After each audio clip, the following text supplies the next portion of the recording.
looking to grow revenues, increase profitability, or obtain financing?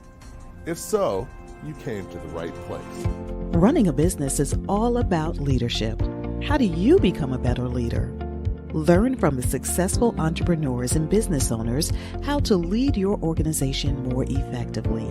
That's why we created Leadership Live at 8:05, Talking Small Business, to help you succeed with your host, Andrew Frazier, Business Growth Pro and CFO and founder of the Small Business Pro University. Every Tuesday evening at 8 p.m. Eastern, we're joined by experienced entrepreneurs and business owners who share their secrets to success via live stream. Also, every Friday morning, we release a new podcast episode.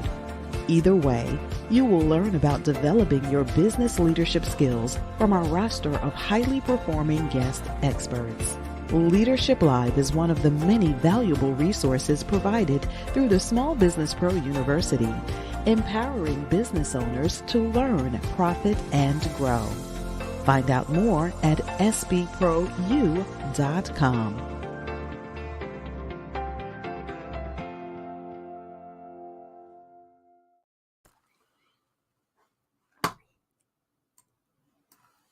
Good evening and welcome to Leadership Live at 8:05 Talking Small Business. Once again, I'm excited to be back with you every Tuesday night talking small business and sharing valuable insights and information for entrepreneurs and business owners just like you. As you know, there's so many things you need to know as a business owner that it's impossible to know them all. And that's one of the reasons why we created Leadership Live as a way to learn from other business owners, business thought leaders, and experts who can share valuable insights and information that will help you be more successful with your business. Today, I'm excited to have a guest, Allan Valvano, and really what we're going to be talking about today is something that is a challenge for many business owners, and that's payroll and HR services, because many times you're not used to having employees. And then when you bring on employees, that can be one of the most challenging parts of your business.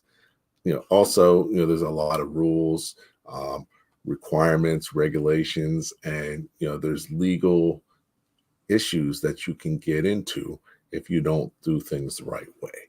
So it's important to sort of learn what you need to do, but also, how to get the information you need and how to make the decisions that you need to know. So excited this evening to bring Allan on and really talk about what you need to know about payroll and personnel. So let me invite Allan on. Hey, good evening, Allan. How are you doing tonight? Hey, Andrew. I'm doing great. How are you doing, Andrew? I'm excellent. Thanks for taking time out of your busy schedule to join in. No problem. Happy to do it. Cool. So, tonight, we're going to talk a little bit about, some of your areas of expertise and, areas that where, a lot of business owners don't really have a lot of knowledge. So definitely want to start with the basics and build from there. But, before we get started, why don't you take a few minutes to sort of talk a little bit about your journey? Because you had a pretty interesting journey getting to where you are now and, having your business. So definitely would be great if you could share that and, some of the key things you learned along the way. Sure. As you can see, I'm not a young man anymore. I've been in business a long time. We graduated college in '78. My background was to do things with technology. Back then, there was no PCs. I was a computer major, NGIT. Actually, when I started out, it was Newark College of Engineering, then became NGIT, great school. And I got very involved with working with microprocessors, which were the predecessors to PCs. And I always thought I'd be engaged in that industry. I got to work very closely with industry leaders, and I was actually in an industry that was growing up. PCs didn't exist when I started. And when I left that industry, they were pretty well established. I got involved with laptops when they were brand spanking new. I got involved with everything from writing code to working for large corporations on a project management level and trying to help them navigate the technology world, which they really weren't very good at. They're very good with IBM, but not very good with, say, Apple or some of the smaller computers that were out there. So my career is very, very interesting for me. Along the way, I met a man where he was a graduate student and I was a college student, and we worked on a project. And his name is Frank Baffa, and he's now my partner. I know Frank since 1978, so that's a lot of years. He and I have been friends and working together ever since. Now, he became an accountant, and I became a computer engineer. And that's where my first business got started, because every computer engineer I knew was doing things on the side because everyone had computers, didn't know what to do with them. So we got a lot of work done on the side and did side businesses. It's interesting when I was thinking about this, about starting out, I was 100 miles an hour running my side business and working for a company. I had no spare time. I had no idea how to pay myself. And Frank was actually doing payroll, and he's doing it with paper and pencil. There was no computer software back then. And very quickly, he made sure that I was drawing a check from his quote unquote payroll company, that they were actually doing it with pen and paper. And that morphed into him getting software and being a pioneer in the industry. And then fast forward in 2001, I get laid off, and I didn't want to move and didn't want to go to a different place. And I started looking around, but I really wanted to start my own business. So I always wanted to have my own business. My wife didn't agree with me, but she agreed to help me and support me in my dream. And then I went to work with Frank, and I started a computer consulting business that lasted about a month. And then he hired me to consult for his payroll company. And then I'd say by September to December, I realized that this was a really good business to be in. And I started as the general manager, I guess, of the payroll company back in January 2002. And had to learn everything from scratch, which was pretty interesting. So I knew the computer and technology side, but the accounting part I didn't know very well back then. Still don't know very well, but well enough to get help my clients out, get my job done. I'm not sure how much more you want, Andrew, but that's sort of the very broad stroke brush to get over that many years. Okay. I've been doing payroll since 2002. Excellent. So, okay. So no, I mean, definitely, you've got a lot of experience in the industry, but one key thing is, in life, relationships matter, and be the same over and over.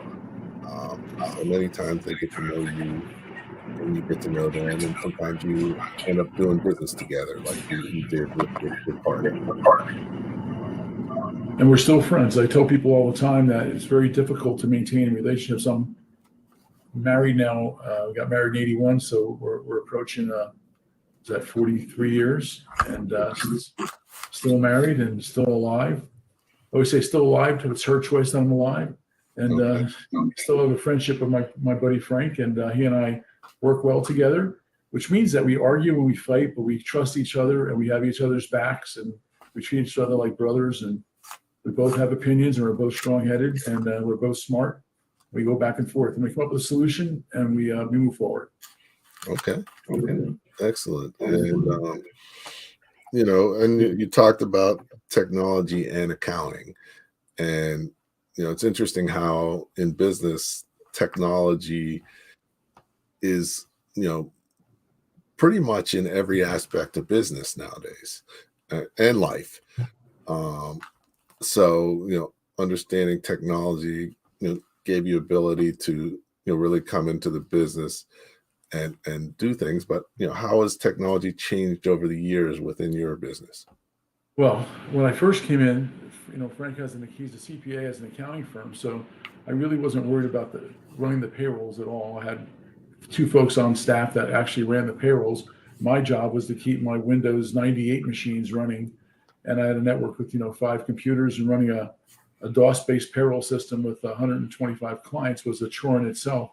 Getting an update meant you got floppy disks and you stuck them in a drive and tried to get everything set up correctly, make the printers work, and things would break and go down. The technology was, when we look back at it, was so poor compared to what we have today. And over the years, that's been one of my the blessings is understanding the technology part has been critical. Because, not only has the computer systems and what we do changed and how we do it, but really it's turned into a security nightmare. And so a big part of my job now is making sure that I'm on the right platform to supply my customers with the right products and services at the highest level of uptime and security that we can possess and availability. And we've done that with the platform we've selected is iSolve. We've been around with them for a very long time now, and they've achieved everything that I need in the platform. And that's where the technology concepts and understanding comes in, because I was able to evaluate them. I knew when I first met them, these people had a great product and a great services, and they haven't disappointed over the years. The only hard part for me is they come out with so much stuff so quick. It's hard to keep up with them. There's always adding new things, and it's just hard to keep up. But I'm very satisfied knowing that the platform is secure and that we haven't been through any blips, and so everything's worked well. And that's super critical. Make sure your systems are working so your other systems can work. Okay, excellent. And so, you mentioned tech partners, so you can't do all your tech yourself. Pretty much no matter what business you're in these days, you got to partner with somebody. So that's key. But let's take it back to payroll side. So, a lot of business owners, they start out with themselves, or they start out with 1099s, or they start out with people under the table. That's a bad place for your people to be. Right. Well, it is what it is. But that's why we're doing this. So, how do you know when you need a payroll company, and how does that change your situation? What do you need to, what should you expect, and how will that, be different for you as a business owner? So as a small business, having run Paymedia when I was a small business, we were a couple of employees. It was very difficult to, it would have been extremely difficult or impossible for me to try to do payrolls on our own or pay people. I couldn't do it. The only way that we could grow our business was to be paying people properly and take that burden off of our shoulders. When I was running my own consulting firm, just me out of my house, I always paid my taxes late. I was always paying penalties. I was always rushed. And when Frank put me on payroll as my accountant, get on the payroll system. So what am I doing now for? It's only one person. Get on the payroll system. And I knew how I have so much money in the bank, and they paid the government, they paid me, everything worked smoothly. I was like, oh, that was easy. And it takes a burden off your head. So if you're a small business and just starting out, you have enough problems. Do not worry about the payroll. Put it on a payroll company. Speak to them, listen to them, and do everything above board. Because if something, we've had experiences with some people that have come to us where they had people on 1099s that they weren't paying them correctly. Everything was going fine. The person got hurt or got laid off, and they went to file for unemployment. And then they said, no one's trying to report anybody. Where were you working? Well, they went and said I was working at XYZ company over there. And then the department, they were in trouble with the Department of Employment because they were getting paid under the table.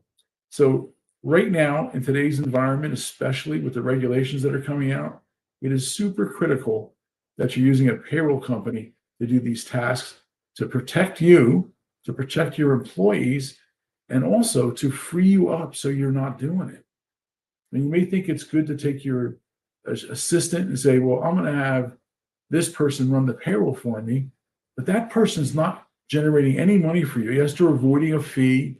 And let's say the payroll cost you $1,000 a year. Okay, they saved you $1,000.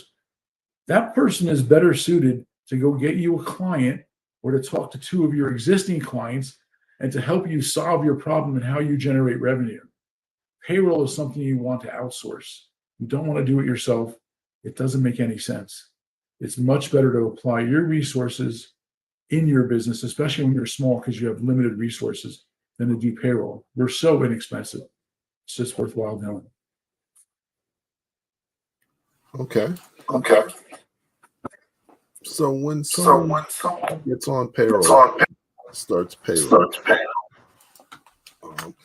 what is that like? What's the process? What do you have to do? Walk through sort of how you onboard people and how you get them to understand how it works and what they need to do.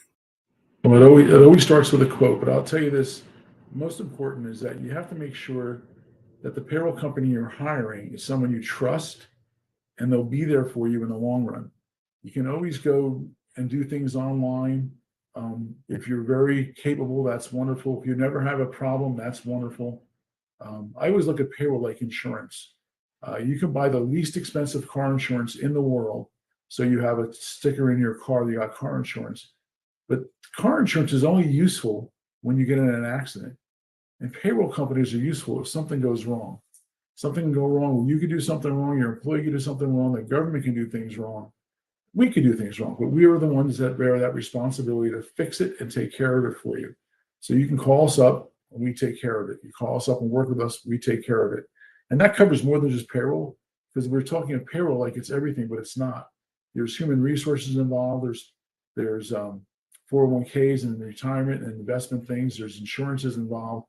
And we can help you in every aspect of that. Not only we can, but payroll companies can help you in every aspect of those things. Where typically it's much more than payroll. So I would say that that's an area that's extremely important to watch after and watch over, to make sure that you have someone by your side that can help you very inexpensively. Okay. okay. So definitely having people on, getting a little feedback. So if you're doing, are you hearing feedback from me? I hear no feedback. Everything's Okay. clear. So it must just be me. You asked about the process. So the process is you would speak with me or the salesperson or someone. You hearing it okay? Am I? Yep. So we would go through, ask you a set of questions. It could be as simple as how many people do you have that you pay on your payroll? Do you process once a week, twice a month, every other week? Remember, twice a month is 24 times a year. Every other week is 26 times a year, monthly, quarterly, or even annually. But how do you process the payrolls? When do people get paid? And that's the first step to understand. Second step is how many states are you in? You're in 1 state, 2 states, 3 states. And then we would ask how many employees do you have? And with those 3 parameters, we can come up pretty close to what your cost would be. And we have a set of forms you have to fill out. We will help walk you through the forms. They're really pretty simple. There's some tax forms. There's some information. We have to get you. You have to verify that your business is a real business. People do fraud. We have to watch out for that, which isn't a big thing. I know you all have real businesses, so it's not hard to do. But we have to go through that paperwork. And it probably takes maybe a week or so. It depends on how quickly you have to have it going and where we are in the process on our team, and we get you up and running. Okay. So, Allan, one thing that could be confusing for people is workman's comp. There's different ways to pay it. There's different amounts you may have to pay. Can you give a overview of what workman's comp is, how it works, and what you as a business owner should know? Workman's comp is an insurance that you have to have in New Jersey. Every New Jersey company has to have workman's comp. Now, the owners of if you have an LLC, the owners don't have to be in the workman's comp, but your employees do. And it's really there in case your employee gets hurt at work. There are insurances that will kick in and help take care of that employee.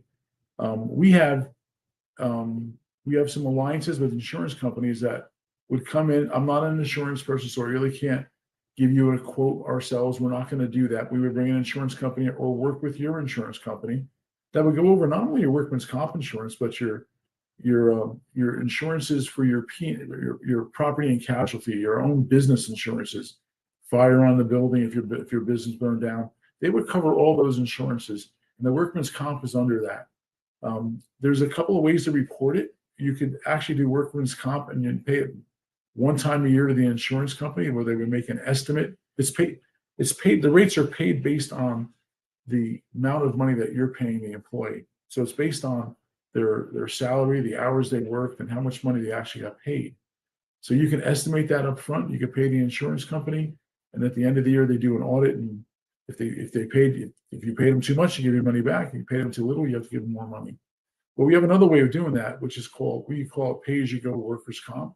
And every time a payroll is run, the workers' comp is taken out like taxes. And it's taken out of your account, not your employee's account. This is paid for by the business owner and comes out automatically. And that cuts down on any potential audit issues. If you've paid everyone through the payroll company, you still get audited, but it'll be very quick and simple. All the reports are generated. They have all the information. So that's really what we recommend. We recommend going with one insurance company. If you don't have one, we could hook you up with an agent. We have a couple that we work with, and we would set you up as a pay-as-you-go workers' comp insurance. And that means when you run the payroll, we send the information to the insurance company, give you reports to see what's coming out, and they'll take the money out and you get it paid. Again, taking another check writing thing off of your head. You don't have to worry about it. It just comes out. Okay. So one of the challenges for a lot of businesses, cash flow issues. And, in small business, a lot of times your cash goes up and down. Do you experience that with companies? And is there anything that can help with that? I think that scares some businesses away from doing payroll. It does. And it's happened in the business. Now, there are companies, and we have resources we can point you at them that will do short-term lending to help you cover your payroll. Those things you have to be very, very careful because you don't want to go in debt for something when you don't have the money coming in. So you have to make sure that your business is running fine so you can cover your expenses. And payroll's not just paying us, but paying your employees is one of them. Second thing we can do for you is that we have a tax. When we run your payroll, we'll either pay the government or we can let you pay the government. And if you choose you want to be late, you can be late. Then it's on you. But we'll produce all the reports and all the information. You can pay the government whenever you want. We don't recommend you pay them late. We recommend you get your money in on time and pay them. We take the money when we run the payroll. That's when we pay that's when we pay the taxes. We don't want to miss. We don't want to have things laying around. We can't hold off. And I'm not sure that anybody else would either. I don't think ADP or Paychecks do that. When payroll companies run their payroll, that's typically when they process and pay the taxes. But there are some benefits in paying your own taxes because you might be a monthly filer and not a weekly filer. But if you're paying weekly, we're going to take it weekly, smaller portion, and pay it off. If you're a monthly filer, you might be able to pay that on your own, but you still have to pay attention to that. I would strongly recommend making sure you're well funded. And I know Andrew's got people that can help you with short-term funding also. That's usually when you go to a bank and you have a line of credit. That line of credit can be the buffer for helping you over a rough patch where someone's not paying you. But Andrew, you had a good talk on this on Friday, I think. All the ways to handle cash flow. Yeah, no, cash flow's important, and it can be a challenge for a lot of businesses. So, like you said, I will tell you this. In Paymedia, when we started out, we had bad cash flow. So guess what? Allan didn't take home a salary for a long time. Or I go to my buddy Frank, give me money. I want to put money in the company. So between me and Frank, we were the cash flow. So sometimes you have to do that. Sometimes you have to make sure you have enough money in your own resources that maybe you don't take a salary. Yeah. And that's why it's so important to save. Absolutely. Even business owners who have been in business a long time, there may be patches where they need to put some money in. You can also do financing, but it's never better than to have your own money and choose Always to use better it. to have your own money. Yep. So cool. So we started out covering some key things. We're going to get into a little bit more detail and a little bit more on the HR and personnel side. But before we do that, I'm just going to run a quick commercial. We do this through the Small Business Pro University, so definitely helps to sort of know what the Small Business Pro University is. So we'll just take a minute to do that, and then I'll be back with Allan talking small business.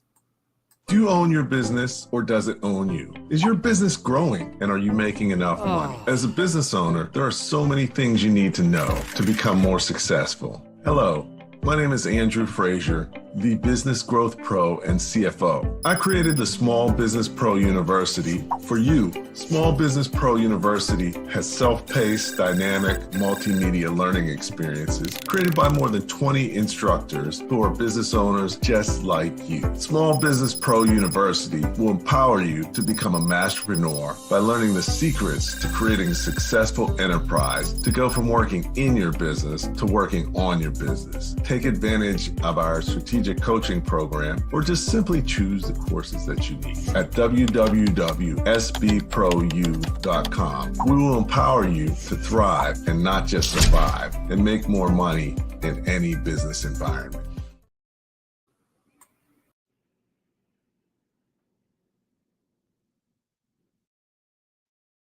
Welcome back to Leadership Live at 8:05. I'm here with Allan, and we're talking small business. We're talking about payroll and HR systems. And I know that there's all kinds of HR issues that could happen within a business, but what are some of the common ones that you run into and see consistently? Well, there's two areas that I think are important, especially in today's day and age, especially with cell phones. One is timekeeping, and how do people keep track of their time that they've clocked in or clocked out, which is important because that's how you pay them, or typically, right? It's also important because that's how sometimes your benefits like vacation time will work off of that. And there's a thing called accrual. So we have in New Jersey, there's a law, you probably all know this, about after every 30 hours worked, you have to allocate an hour sick time for your employees. So if you're not keeping track of the time, you don't know how to allocate those hours correctly. So we can help you with that, or you can keep track of it on your own. But those accruals are important because everything is around people's time. Then the second thing I would tell you is that it's important to know things like employees' emergency information. These are things you don't think about until an emergency happens. And when an emergency happens, you want to know that I can call someone, I can let someone know. In the 20 years we've been in business, we've had people get sick. We've had people fall down. We've had people, we had a woman pass away. And when that happens, it may not be an emergency that second, but you want to know who to contact. Who did that person designate as someone you can contact and talk to? So it's a very overlooked areas, emergency contacts for people. You can go down and keep people's information on things that you give them to operate in the business: computers, cell phones, uniforms. That can all be tracked in the HR system. We also track in the HR system. You can track in it certifications people have to do. Maybe they need to be certified for CPR or a certain test or certain level of expertise within the business that you're working. Now, if you have 3 employees, maybe it's not a big deal. But if you have 50 employees, you might want to know which person is certified and has the proper classes taken to do XYZ project. And you can put that in your HR system, be able to look them up and know what it is.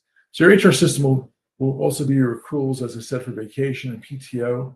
When you have your time and attendance system integrated into the payroll, you can actually have people ask for time off, and they'll be able to see on their phones how many days they have accrued to vacation or for sick time, and they can actually request that. You can approve it, and it goes back, and now you've got a record of it happening, and you've got you've automated a system that you're doing maybe with an Excel spreadsheet and a piece of paper and a notebook, which is not very good. So everything comes back always to also being audited. If an employee complained that they're working overtime and not getting paid for it, well, you have overtime calculations that can be put in the system will automatically happen. System can alert you when they're approaching overtime. It all depends on how you want to set the system up. And in the time and attendance, I always lump time and attendance, HR, and payroll together. There's even a scheduling system. So if you're trying to shuffle people around and fit certain certain jobs at certain times. There's a scheduling system that can be built into a system. So there's a lot in the HR side that goes around how I'm managing information about my employees. There may be a tax form you could get help with because you've got minorities hired, or you've got a special work class of person hired for a certain area. There's a thing called a work opportunity tax credit that we can help you with. So it's important to collect this information about your employees so that you can help your employees and you can run your business effectively. Okay. So Timekeeping. So now also that brings you to a little bit of policies within your business. You need to be consistent. And so typically payroll companies. Now I'm going to talk about our company, but I know that ADP and Paychex and all the other payroll companies offer similar things. When you sign up with us, you have apps. We give you an opportunity to create a handbook. No extra charge is built into the system, and we have a database of HR functionality. Everyone should have a job description. Have you written job descriptions for everybody? You can't measure people and you can't set the goals unless you know what you want them to do. And when you write the job descriptions, you might find out that I'm asking this person to do too much because someone can't really do 5 different jobs. It's hard to move around, and maybe you need to reallocate the work or sign something out different. So yeah, the HR policy handbook is a critical book to have that describes how you want to run your business and lets your employees know what they're working under, the constraints that they're working under, and how they can work within your company in a profitable and reasonable manner. And it's very, very helpful to protect you. So you say, well, we just had a new hire in our own company, and we were able to give her the handbook and say, this is the rules in the handbook. But what's your rules when someone passes away in the family? If my grandfather passes away, is that the same as my wife or my daughter or my son or my cousin or my mother-in-law or someone else further down the line? How far off can I go before I get the bereavement? Is there any bereavement time that allocated? How do you do that? So as a business owner, we sat down and figured that out. You also figure out your vacation schedules. We have a schedule in our system. Everyone can. We do it a specific way. Your company might do it a different way, and that's fine. There's a company I know on the West Coast that has no vacation time and no sick time. Take any time off you want. Just do your job. So they have to articulate that in their handbook somehow. And if people want to take off, they can take off, but they have to do their job or they're going to get fired. So, you have to articulate these things. And your handbook is your business practices that you're letting your employees know. And it's not written in stone. Mm-hmm. It can change. Now, I would also be remiss if I didn't tell you that it's a compliance issue with the state. You have to make sure that your rules are complying with the state's rules. And California is a very difficult state to be in. And New Jersey and New York and Pennsylvania are right behind it. So you need to have someone working with you on a handbook that knows the laws of the state to make sure that you're in compliance. Because again, an employee may say something, not trying to hurt you, but that could cost you a lot of money. Mm-hmm. And you can do things yourself to cost you a lot of money, especially if you're not consistent about how you apply things. Right. So, as the owner of the company, I have an HR. One of my employees handles our HR functions. When we were a little company, I didn't really. 20 years ago, I didn't really worry about it a whole lot. I would kind of say what I wanted to say, and you take a couple extra days off. You can't do that, boss. Now I don't actually. I'm very careful what I say. The person may have worked very hard, and I want to help them out, but I have to be aware of the handbook. So I always ask my HR person, I want to say this to this person. Am I okay? Am I in trouble? What do I say? And she helps guide me because she has the book, and she was pivotal in writing the book. So I have someone to talk to. Hey, am I violating our rules? Because you're right, Andrew. I can be my own worst enemy sometimes. Mm-hmm. Mm-hmm. So no, definitely that can be the case. So now, can I add one more thing to that? Sure. It can actually be difficult to understand the problem you caused. I'll make a name up. Bob had worked very hard for you for the last 2 months, and you're really happy with all the effort that they put out. And all of a sudden, something happens. Bob's car breaks down. You say, okay, take a couple of days, get your car taken care of. I'm not going to worry about your time. You don't realize that the other people in the office are upset with you because they don't go, hey, boss, we're upset with you, because they take a note of it, and you've caused a rift. They might even resent Bob. They might resent the other employee and you, and they're not going to tell you that. It'll come out later in a worse way. So you have to be very careful about what you say and how you manage it, because everyone wants to be treated fairly, and we want to treat everybody fairly. And it's just a hard thing to do to get it right. So write down your book, follow your rules. Okay. And so when you're also dealing with things like this, you've got hiring, you talked about job descriptions, you've got personnel reviews.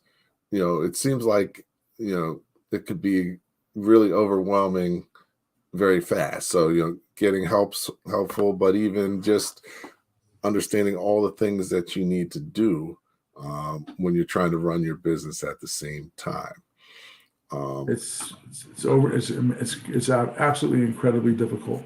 So companies like us, they all have a way somehow to do that. So in our I'm going to talk about our systems, not trying to sell it, just to tell you what we do. There's other competing products out that do similar things. We have an applicant tracking system. It's a hiring system. So I like to tell smaller businesses, you have less than 20 people, but you're going to be hiring people. For you to go out and hire everybody that will help you hire that person is very expensive. If you just wait for someone to call up and say, well, I know this guy down the road and he'll work for you, that does work sometimes.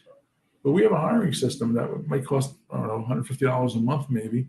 And they'll help you write a job description. They will help you post a job description. They'll help you in your interview process. So you're getting a person to help you do all this stuff. They can get interviewed. They can do everything online. And then we have a background check. I want to background check this person. We background checked a person one time. They're a payroll company. We couldn't hire them because they had a bad credit rating. And the reason we were given is that if you hire this person with bad credit rating, they're more likely, potentially, to steal from you. And you have all these you're putting yourself at risk if something happens because you have a person with bad credit rating. Now, that was our choice what to do, but we went through the proper searches, and we had to make some decisions. I'll tell you another story about. I just heard this from a friend of mine just on Friday or last week.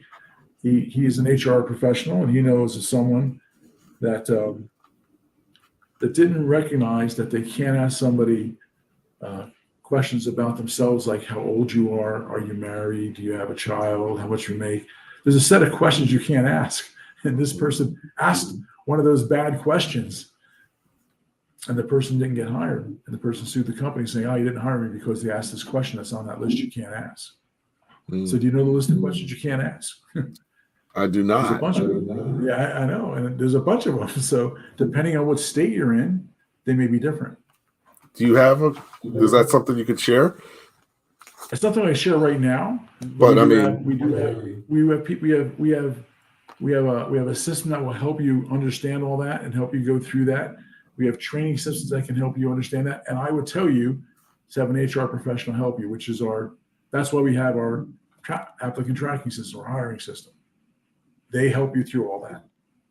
But you can't ask them how old they are. You can't ask them how much money they made. You can't ask them if they're married or not. You can't ask them the religious, or you can't ask them all the normal things you would think. You can't ask them. Okay. So then there's things you can't ask. And, the 1099 thing always comes up. So, there's really specific rules around what constitutes a 1099 person and what constitutes an employee. And a lot of people just choose without really knowing what those really are. Is that something you could shed some light on? Yeah, I will tell you that right now the government needs a ton of money, and so they're cracking down on 1099s. 1099s was an area that's always been a little um, creative. But if you're hiring a person and that person looks to you for direction and that person looks like an employee to you, they don't have other businesses they're doing that same work for. So if I hire Andrew to be a coach for me, um, and he's the only, I'm his only client, he only coaches me, they might not call that a coach. They might call Andrew an employee, an directory advisory on my staff. But if Andrew can show that I'm really not directing his time, he's setting up meetings with me. He asked me a bunch of questions. He goes away. He comes back the next day with his work being done. I didn't direct him how to do the work. And he's got 75 other clients or 10 other clients or 3 other clients. And they're paying him directly. He's not my employee, clearly.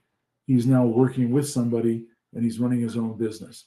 Now, on the website, I would encourage you all to take advantage of the IRS website for New Jersey and look, and there are typically a set of tests and questions that are on that site. And when people ask me, I actually send them a link to the site, and that's where I start out with and say, you need to look at this site and answer these questions honestly for yourself, because that's the questions they're going to follow and look at. And some of the questions are some of the things I just mentioned to you, like do you control the person's time? Do they work at your site and only work at your site?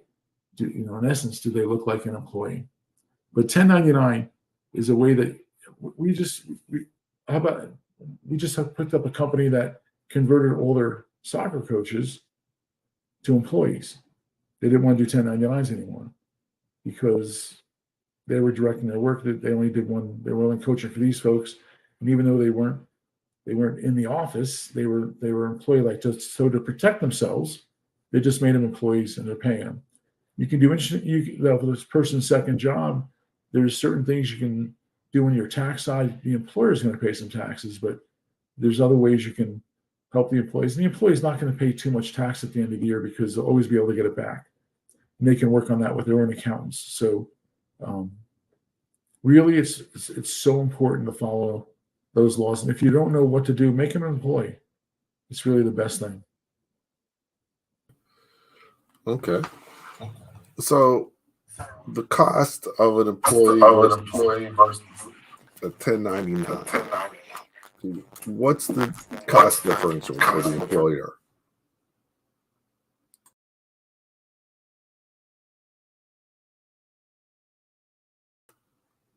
Can't hear your sound.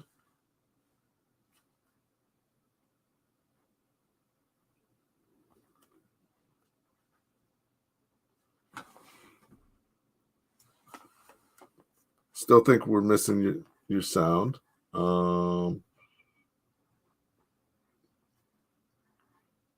Give it a second.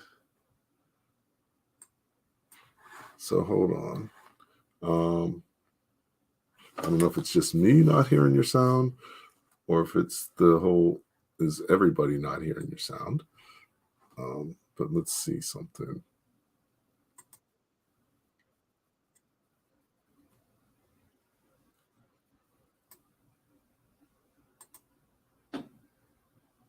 Okay. All right. Well, it seems like you. Okay, wait. I think I just heard something from you. Can you hear me now, Alan?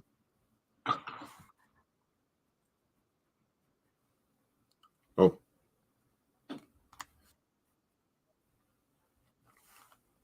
Okay. I think you hit mute on your thing down below.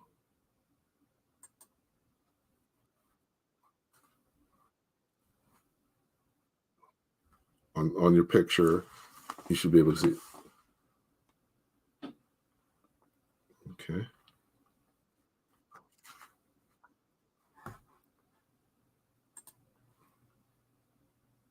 Okay. All right. Are you seeing image the bottom left? Probably should have your picture and then it has the mute. Okay. Okay. Um,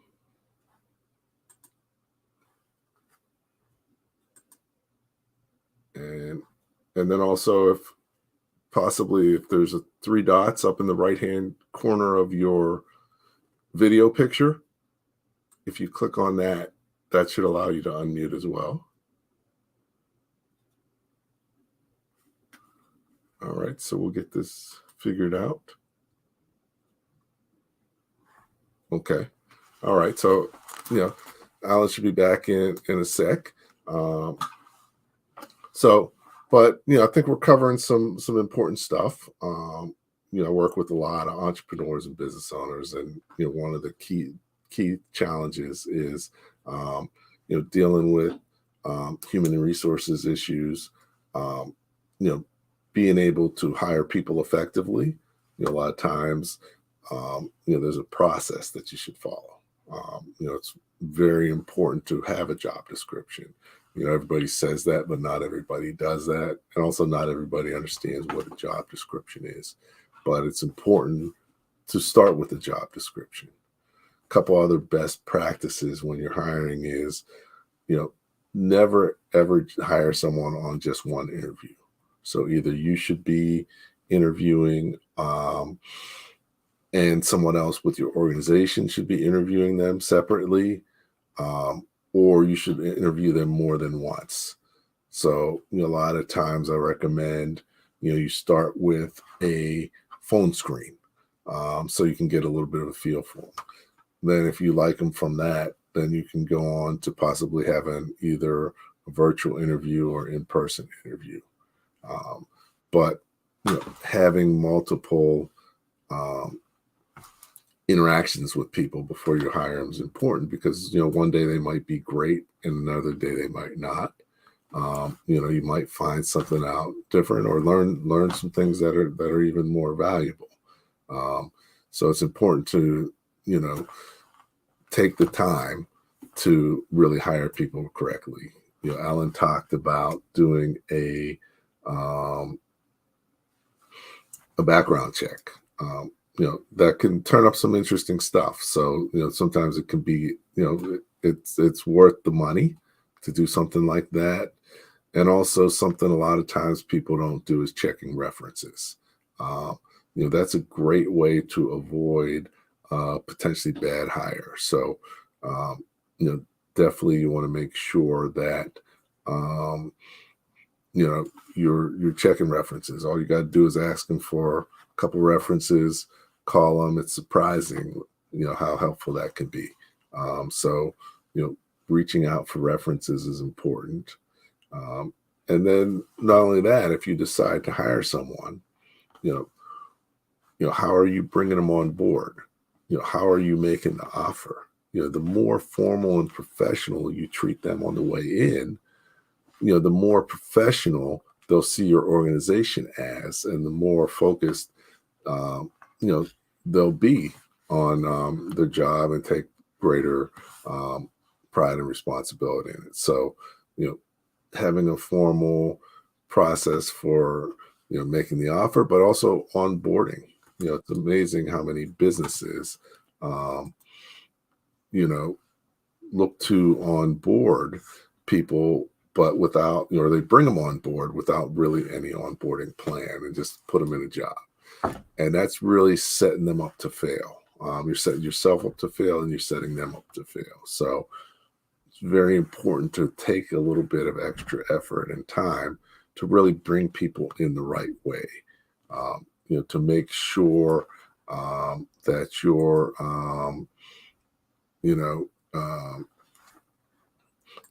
to make sure that you're, getting them settled in, have the job description, have them know what they're supposed to do, provide them with the tools and resources they need to be able to, to be able to do their job. A lot of times, business owners don't even always provide people what they need to do the job that they're asking them to do. So, all that stuff has to be thought through and worked on. And I know you've got a million other things to do, but, if you're going to bring someone on, you want them to be productive as quickly as possible. You want them to, deliver the best results possible. So you have to make it so that they can.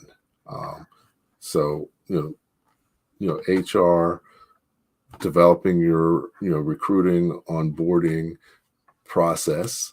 And then even beyond that, once they're there, it's important to set up a performance management system, with performance reviews, feedback, and other items. So, as you're starting to get employees and as you're starting to do more and more with your business, there's a lot more that you're going to need to do on the human resources side. And, if you haven't done it before and you don't have that experience, it's really important to get some help.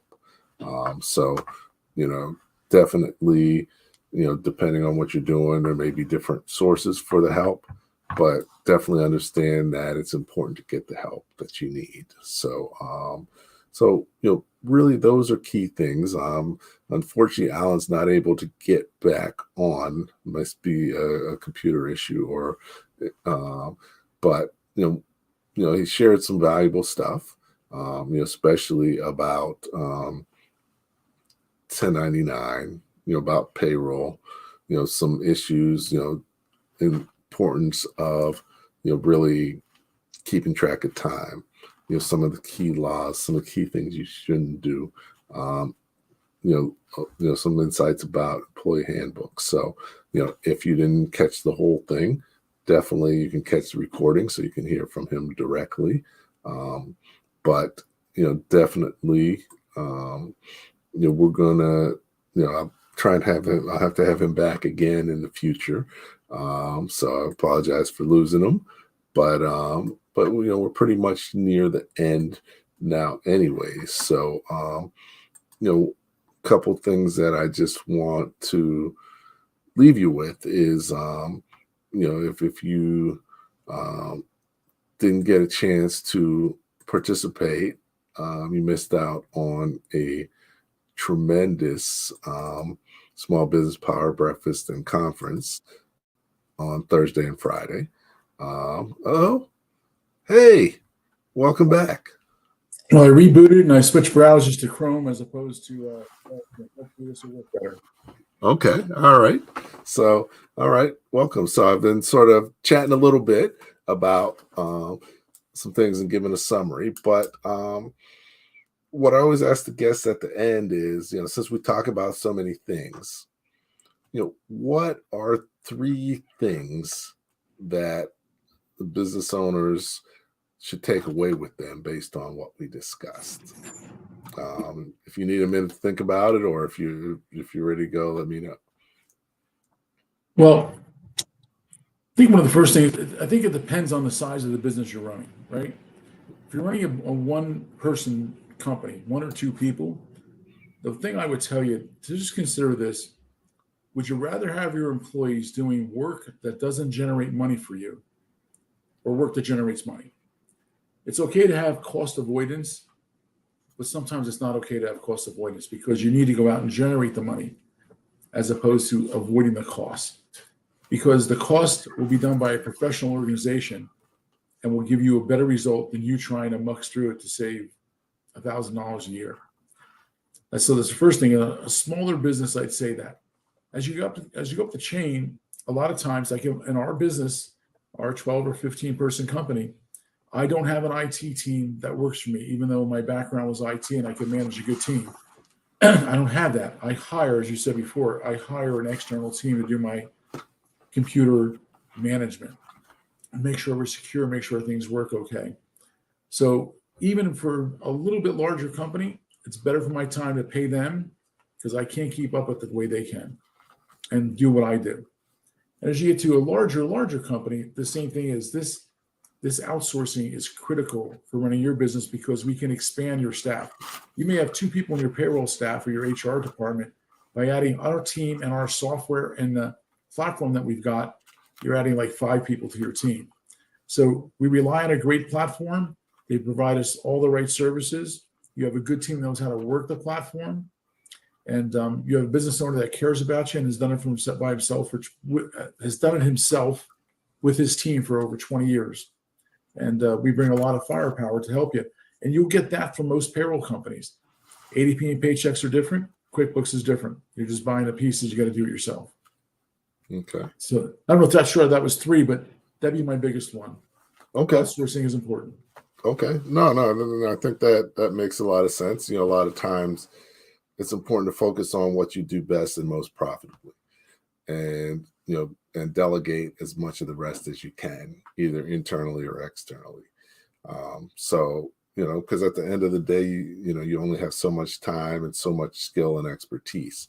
So you want to go to your strengths and make a difference. So so cool. I mean, I think this was helpful. Can I give you one more hint? I would tell you just from my heart.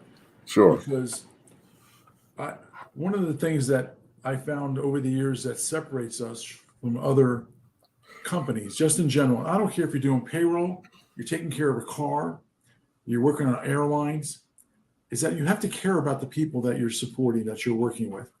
Now that goes for caring about your employees, because they're people too. They have lives, they have families. They're trying to get their life done and straightened out. Care about your employees like they're your children, like they care about them. Honestly, personally care about them. Care about your clients. Sometimes clients call us up and they ask us silly questions. I always tell my employees, if they weren't asking questions, they don't need us. It's our job to be here to help them. And they're asking you because they trust you, because they need you. Don't be upset with it. Ask them, help them. And I was just going through an airport the other day, and I was asking someone at the airport something. And when I walked away, I felt in my heart, how hard is it for you? I think it was going through the TSA check line there. Take your belt, don't do it. I was like, how hard is it to just say that nicer and with a smile? I know I got to do it. I didn't do it fast enough. Calm down. And that's what I would recommend to you. So the back of our business card says flexible, reliable, accountable, personal. We pay attention and we care. And that "and we care" came from a customer. I'm with Paymedia because they care. Whatever your business is, care. Okay. Great perspective. So, okay. Well, thanks for joining me tonight. This is definitely helpful, even for me, because I'm always learning. And this is an area that I could always get better at. So, hang on for a few minutes as I close out, and we'll chat in a minute. So, cool. Okay, so once again, glad that we had a great session of Live at 8:05 talking small business. Allan has a wealth of experience and knowledge, and really cares about and focuses on what he does for entrepreneurs and businesses in the space. So definitely, if you have further questions or whatever, feel free to reach out to me. Feel free to reach out to Allan. His LinkedIn profile is in the chat, as well as his website location is in the chat. So, once again, taking care of your employees and your HR issues is key. So, each week, we have a great guest and a great topic, and looking forward to next week as well. Next week our guest is Riggs Eckleberry. And we're going to talk about how to disrupt a slow-moving industry. And he's definitely got some stories to tell. And his current business is like really in the middle of a key industry, and he's working to disrupt it. So the only constant is change, and sometimes it's better to be the change maker than the person having to absorb the change. So definitely thinking about how you're going to disrupt. How can you be different? How can you disrupt your industry or bring something to the table that really differentiates you and challenges the other businesses in your industry to innovate? So definitely looking forward to that. Looking forward to seeing you next week. Hope you have a great week. And always remember, at the end of the day, the more that you know, the faster and more successfully your business will grow. Thank you for listening to Leadership Live at 8:05, Talking Small Business. Subscribe to our YouTube channel and to the podcast on your favorite podcast platform. Leadership Live is one of the many valuable resources provided through the Small Business Pro University, empowering business owners to learn, profit, and grow. Find out more at sbpro.u.com.